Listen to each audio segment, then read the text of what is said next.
Hello students, welcome back to my YouTube channel super 20R। आज हम discuss करने वाले हैं क्लास 10th का ट्रायंगल्स, जो कि हमारे पास चैप्टर 6 है। पहले हम डिस्कस करेंगे यहाँ पर ट्रायंगल की डेफिनेशन, हमारे पास ट्रायंगल होती क्या है। हमारे पास फॉर्मूला, मतलब इसके बारे में हम बात करते हैं तो डेफिनेशन जो आएगी, a closed figure which have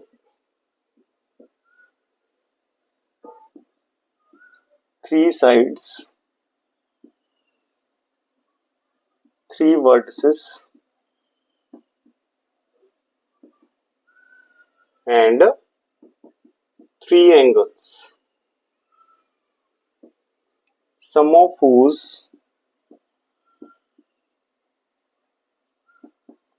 interior angle is 180 degree, उसको हम ट्रायंगल कहते हैं। ऐसा क्लोज फिगर जिसमें three sides, three vertices, three angles होते हैं और sum of whose interior angle is 180 degree. हमारे पास जो ट्रायंगल्स हैं, there are 6 types of triangles. 3 side based होती और 3 एंगल बेस्ड होती।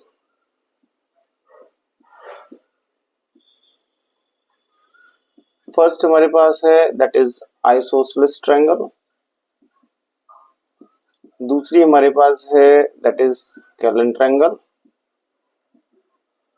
और तीसरी हमारे पास है दैट इज इक्विलैटरल ट्रायंगल। ऐसे ही हमारे पास फोर्थ जो है that is right angled triangle. Fifth हमारे पास है एक्यूट एंगल्ड ट्रायंगल और सिक्स्थ हमारे पास है that is obtuse angled triangle. हम ये सारा कुछ क्यों डिस्कस कर रहे हैं, क्योंकि एक्चुअली क्या है, जब हम इस ट्रायंगल चैप्टर में आगे बढ़ेंगे तो उस टाइम पर हमें जरूरत पड़ेगी कि एक्चुअली एक्यूट एंगल ट्रायंगल या राइट एंगल ट्रायंगल या ऑब्ट्यूज एंगल ट्रायंगल के अंदर क्या खास बात होती है। तो मैं यहाँ पर जो चीज डिस्कस करने जा रहा हूँ, ये चीज डिस्कस करने जा रहा हूँ कि जो हमारे पास एक्यूट एंगल ट्रायंगल होती है, उसके अंदर जब हम परपेंडिकुलर ड्रॉ करते हैं किसी भी वर्टेक्स से, एक्यूट एंगल्ड ट्रायंगल की बात कर रहे हैं, तो एक्यूट एंगल ट्रायंगल होती है ऐसे। इसके अंदर सभी एंगल्स जो होते हैं वो लेस देन 90 डिग्री के होते हैं भाई। तो लेस देन 90 डिग्री के होंगे, तो यदि किसी वर्टेक्स से यदि हम परपेंडिकुलर डालने की कोशिश करेंगे तो वो इनसाइड द ट्रायंगल होगा। ये चीज मैं यहाँ पर बताने की कोशिश करूंगा कि इनसाइड द ट्रायंगल होगा। ऐसे ही यदि मैं ऑब्ट्यूज एंगल ट्रायंगल की बात करूं, ऑब्ट्यूज एंगल्ड ट्रायंगल की बात करता हूं, तो ऑब्ट्यूज एंगल ट्रायंगल के अंदर फिगर बनता है ऐसे। आपको बता दूं कि ऑब्ट्यूज एंगल ट्रायंगल जो होती है हमारे पास, उसके अंदर एक ही एंगल सिर्फ मोर देन 90 होता है, ओनली सिंगल वन। और उसमें जब भी हम परपेंडिकुलर किसी वर्टेक्स से डालने की कोशिश करते हैं तो वो वर्टेक्स से परपेंडिकुलर आउटसाइड द ट्रायंगल बनता है। ये एक बड़ी चीज है जो स्टूडेंट को खास तौर पर फोकस करनी चाहिए कि हमारे पास एक्यूट एंगल ट्रायंगल के अंदर जो परपेंडिकुलर यदि वर्टेक्स से हम डालते हैं बेस पर, तो वो इनसाइड द ट्रायंगल होगा। और ऑब्ट्यूज एंगल ट्रायंगल के अंदर ऐसा है तो वो होगा दैट इज ABC, तो ये AD परपेंडिकुलर हो गया, आउटसाइड द ट्रायंगल हो गया ऑब्ट्यूज एंगल ट्रायंगल के अंदर। ठीक है, इसके बारे में स्टूडेंट को पता होना चाहिए। अभी हम नेक्स्ट जो बीपीटी थ्योरम डिस्कस करने वाले हैं तो उसमें ये वाला प्रोसेस हम इस्तेमाल करेंगे कि ये हमारे पास एक्यूट एंगल ट्रायंगल थी, ये ऑब्ट्यूज एंगल ट्रायंगल थी, तो किस तरीके से हम परपेंडिकुलर का यूज कर पाएंगे वहां पर। ठीक है, उसके बाद देखिए students, BPT basic proportionality theorem के अंदर जो हमारे पास स्टेटमेंट है वो ये है, if a line is drawn parallel to the one side of the triangle intersect the other two sides and distinct points, the other two sides are divided in the same ratio. It means यदि हमारे पास triangle ABC दे रखी है और DE एक line है जो BC के parallel है एंड AB को D पर और AC को E पर इंटरसेक्ट कर रही है, तो मुझे यहाँ से जो प्रूव करना है वो ये प्रूव करना है कि AD upon DB is equal to AE upon AC, क्योंकि हमारे पास जो इसने बोल रखा है other two sides are divided in the same ratio, तो सेम रेशियो में ये डिवाइड करेगी। मुझे इसके लिए कंस्ट्रक्शन ध्यान रखनी पड़ेगी। कंस्ट्रक्शन हमारे पास क्या होगी, EN परपेंडिकुलर टू AB और DM perpendicular to AC। Join करेंगे B से E को और C से D को। अब हम बात करेंगे इसके प्रूफ की, तो प्रूफ के अंदर हमें यहाँ से जो लेना पड़ेगा area of triangle ADE upon area of triangle BDE। ठीक है, तो यहाँ से आप इन यूज करना चाहो तो कर लो, कोई दिक्कत नहीं है। आप कह सकते हो area of triangle ABC upon area of triangle BDE। तो एरिया ऑफ ट्रायंगल ADE की हम बात करें तो दैट इज 1/2 बेस हम यूज करेंगे इसमें AD ये वाला, और इसे परपेंडिकुलर जो हम यूज कर रहे हैं वो ये यूज करेंगे, क्योंकि मैंने आपको बताया था एक्यूट एंगल ट्रायंगल के अंदर परपेंडिकुलर इनसाइड होता है, तो हमारे पास जो EN होगा वो परपेंडिकुलर होगा। ठीक है, सेकंड द ट्रायंगल BDE जो हमारे पास है वो ऑब्ट्यूज एंगल ट्रायंगल है, और ऑब्ट्यूज एंगल ट्रायंगल के अंदर भी परपेंडिकुलर आउटसाइड होता है। यहाँ पर मतलब इन जो एक्यूट एंगल ट्रायंगल है उसमें इनसाइड होता है, और ऑब्ट्यूज एंगल ट्रायंगल के अंदर भी सेम हमारे पास एंगल रहेगा, बट ये आउटसाइड द ट्रायंगल होगा। सो दैट इज 1/2 बेस हमारे पास होगा DB इनटू जो परपेंडिकुलर होगा वो EN ही लेंगे हम, तो 1/2 से 1/2 EN से EN कैंसिल हो जाएगा और you will get that is AD over DB। ठीक है, this is first equation, right. इसी तरीके से यदि हम चाहें तो area of triangle that is AED upon area of triangle CED यदि हम यूज करते हैं तो 1/2 बेस होगा AE इनटू इसमें परपेंडिकुलर यूज करेंगे वो DM यूज करेंगे, दैट इज ऑल्सो 1/2 बेस कितना है हमारे पास EC इनटू हाइट। अब देखो ये भी हमारे पास जो है ऑब्ट्यूज एंगल ट्रायंगल, इसका परपेंडिकुलर DM होगा, सो 1/2 से 1/2 कैंसिल, DM से DM कैंसिल हो जाएगा, you will gate AE upon EC। This is second equation. अब जो हमें ध्यान रखना है वो क्या ध्यान रखना है कि हमारे पास हमें प्रूव तो AD upon DB equal to AE upon EC करना है, राइट। तो हम यहां से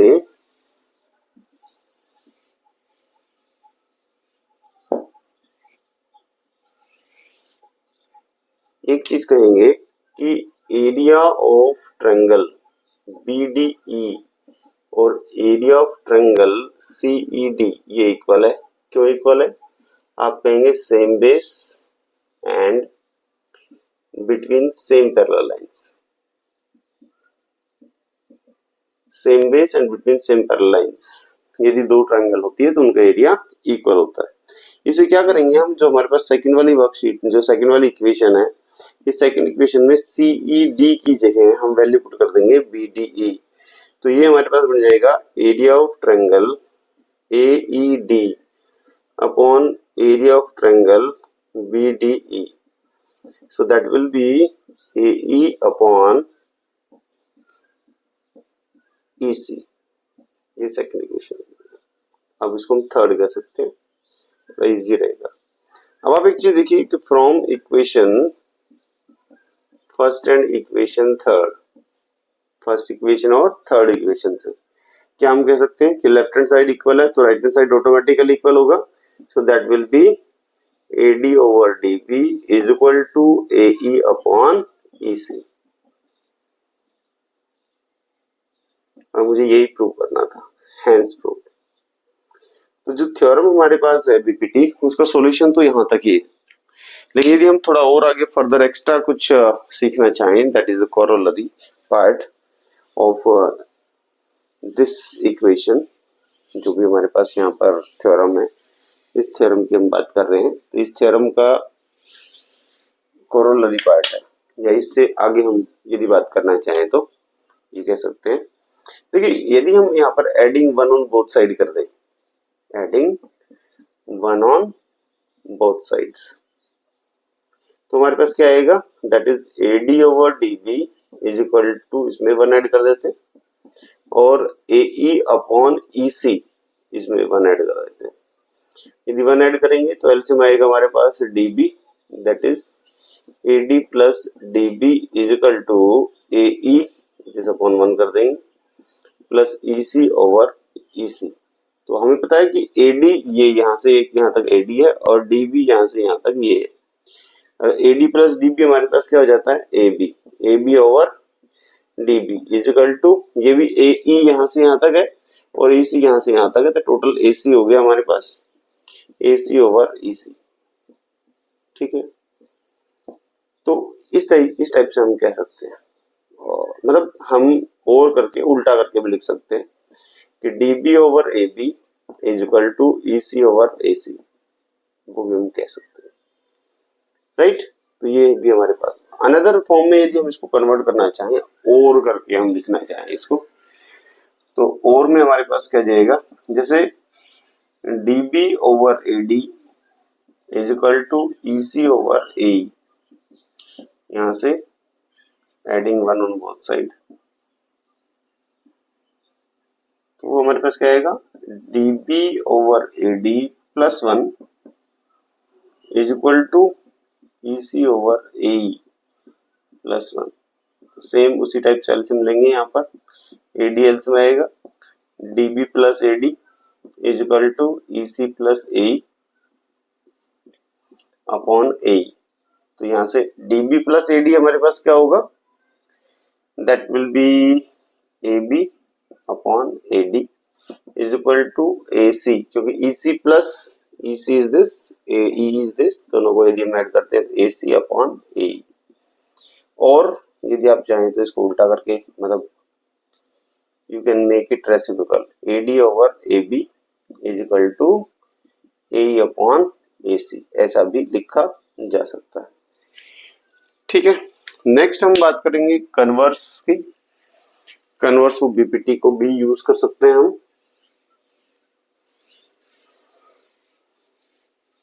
कन्वर्स ऑफ बीपीटी क्या कहती है, पहले उसकी स्टेटमेंट अंडरस्टैंड कर लेते हैं, फिर आगे मूव करते हैं इस चीज पे। ठीक है,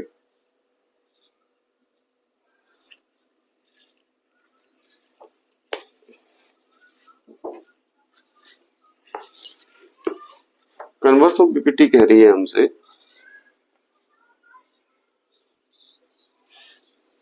स्टेटमेंट हमारे पास है, if a line divides any two sides of a triangle in the same ratio, अब with the help of figure आप देख सकते हैं इस चीज को साथ साथ। क्या है, if a line divides any two sides of a triangle in the same ratio, the line is parallel to the third side. Means यदि मेरे पास एबीसी एक ट्रायंगल है, डीई यदि AB और AC को सेम रेशियो में डिवाइड कर रही है, तो हमें ये प्रूव करना है कि जो DE है that is parallel to BC। It means हमारे पास जो गिवन है वो ये गिवन है कि in triangle ABC AD over DB is equal to AE upon EC, ये गिवन है और मुझे प्रूव करना है, to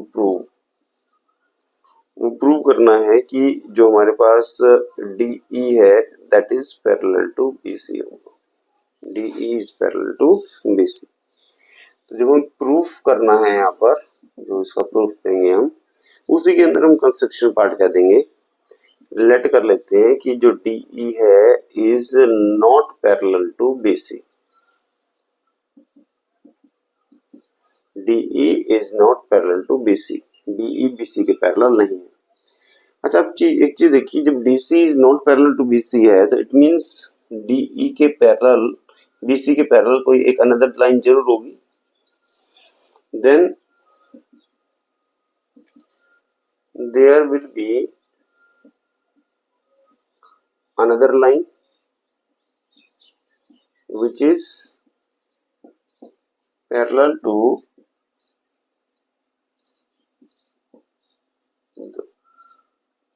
which is parallel to BC.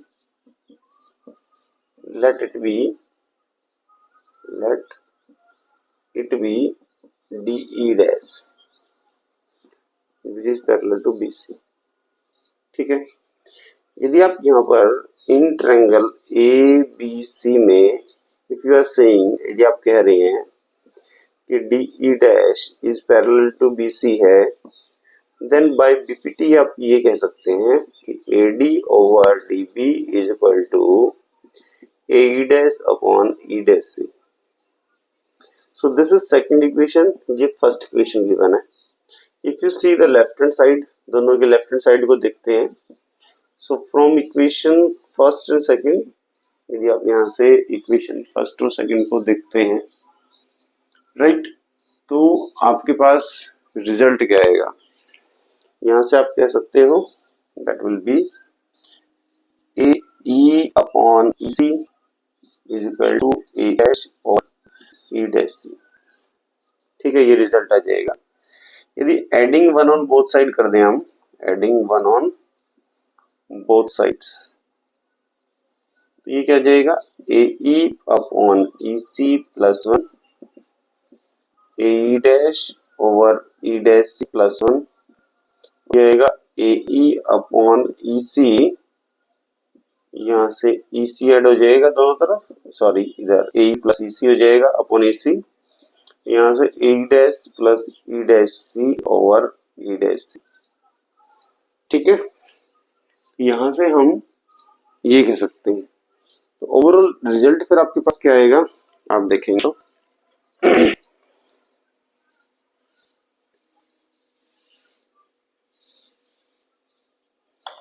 यहाँ से आपको रिजल्ट आएगा AE plus EC is equal to, that is AE plus EC that is AC.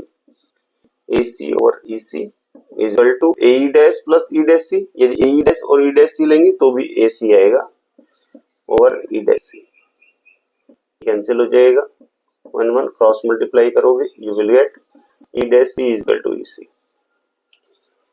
ठीक है, तो आप यहां से कह सकते हैं this is possible only when, this is possible only when E and E dash coincide. ठीक है, सो our supposition is wrong. हमारी जो सपोजिशन है वो रॉन्ग, हेंस जो हमारे पास DE था that is parallel to BC. इसका मतलब जो हमारे पास पहले था वो बिल्कुल सही है. ठीक है ना, हमने जो सपोज किया था दैट इज रॉन्ग. तो ये हमारे पास कन्वर्स ऑफ BPT भी प्रूव हो जाती है. ठीक है, अब हम चलते हैं एक्सरसाइज 1 की तरफ जो 6.1 हमारे पास मेंशन कर रखी है.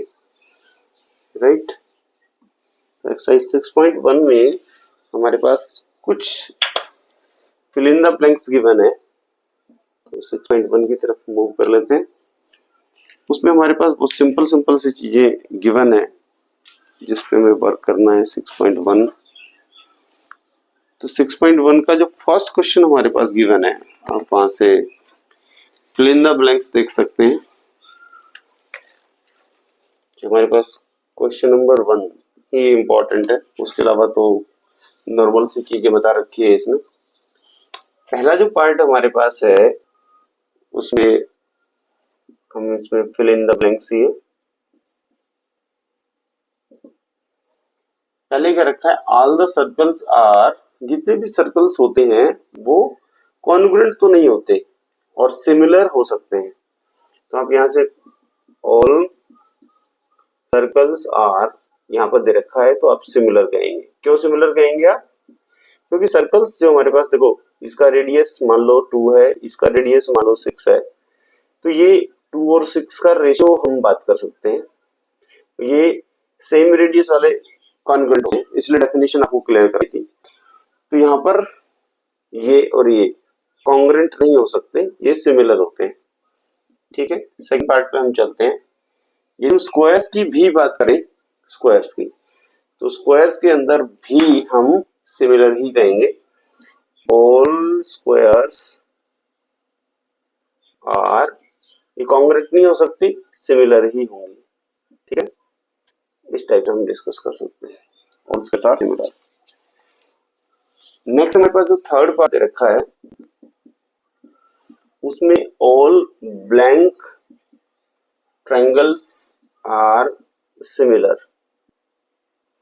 ऑप्शन में आपके पास गिवन है आइसोसेलेस ट्रायंगल और इक्विलेटरल ट्रायंगल, ठीक है। तो आप यहां से इक्विलेटरल ट्रायंगल ही कहेंगे, all equilateral triangle are similar, ठीक है। आइसोसेलेस ट्रायंगल नहीं कह सकते क्योंकि उसमें थर्ड साइड जो हमारे पास दो तो इक्वल हो सकती है, लेकिन थर्ड साइड तो कुछ पता ही नहीं है उसका।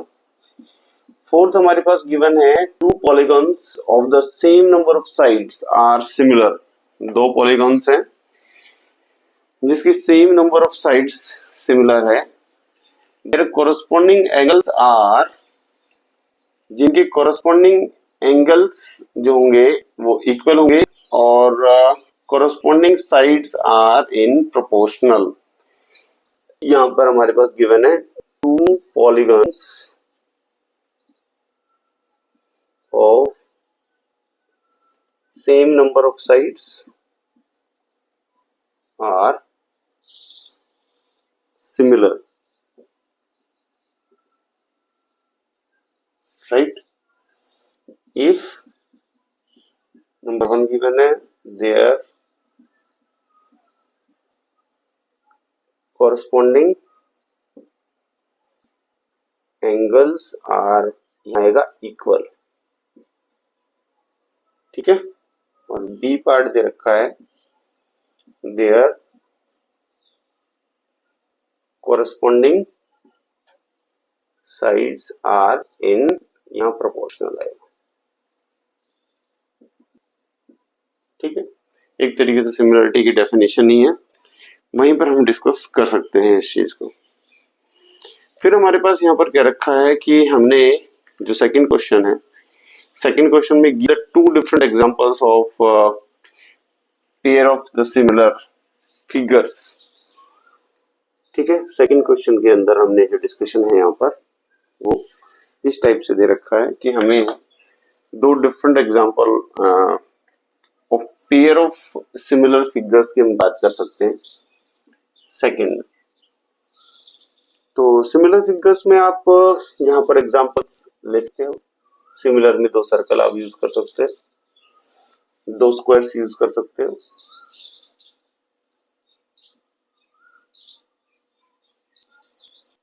ठीक है। सर्कल्स, स्क्वायर, तो ये आपके पास give two different examples of pair of, first हमारे पास सिमिलर फिगर्स की बात हो रही है। नॉन सिमिलर फिगर्स भी हम यूज कर सकते हैं यहाँ पर।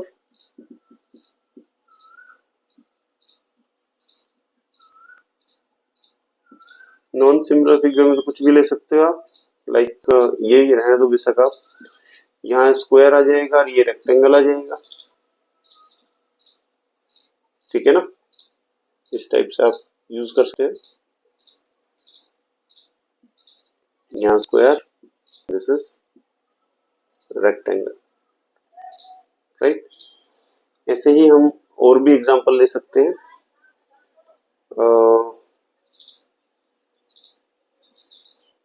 ये रेक्टेंगल आ जाएगा आपके पास, ट्रेपीजियम आ जाएगा, तो इस टाइप से हम, this is rectangle and trapezium, इस टाइप का हम एग्जांपल ले सकते हैं।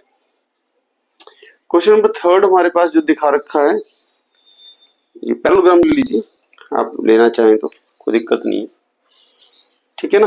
तो ऐसे हम नॉर्मली डिस्कशन कर सकते हैं इस क्वेश्चन के बारे में, ज्यादा कुछ डिफिकल्ट वाली बात नहीं थी इसमें। क्वेश्चन नंबर थर्ड भी हमने यदि डिस्कस करते हैं, क्वेश्चन नंबर 3 की हम बात करते हैं, state whether the following quadrilaterals are similar और नॉट।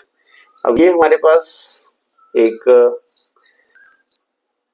रोम्बस बना रखी है जिसकी 1.5 सेंटीमीटर साइड दे रखी है, दैट इज PQRS 1.5 सेंटीमीटर है, 1.5 सेंटीमीटर है, ठीक है। और दूसरा हमारे पास फिगर दे रखा है, ये स्क्वायर है, इसमें जो सभी एंगल्स दे रखे हैं वो 90 डिग्री के गिवन है, ये 3 सेंटीमीटर है। अब एक चीज अंडरस्टैंड करनी थी हमने यहाँ पर कि भाई ठीक है, हमारे पास साइड्स का रेशियो यदि हम PQ अपॉन ABCD यूज करते हैं, ये PQ अपॉन AB और QR अपॉन BC, ऐसे ही SR अपॉन DC और SP अपॉन DA यदि यूज करते हैं तो 1.5/3 आ जाता है। सॉल्व करेंगे तो 1/2 होगा, बट कॉरस्पॉन्डिंग एंगल्स जो है वो इक्वल नहीं है, but corresponding angles are not equal. Corresponding angles are not equal. So therefore इसलिए हम कह सकते हैं कि ये सिमिलर नहीं। These figures are not similar. Right? तो एक्सरसाइज 1 भी हमने डिस्कस कर दी है, साइड बाय साइड आपको बीपीटी और कन्वर्स ऑफ बीपीटी भी हमने डिस्कस किया। आई होप कि आपको ये समझ में आ गई भी, और देखो बार बार हम आपको बोल ही रहे हैं कि हमारे वीडियो को लाइक शेयर सब्सक्राइब करिए, ज़्यादा से ज़्यादा आपको बेनिफिट होता रहे और हमें भी मोटिवेशन मिलता रहे। Thank you very much students.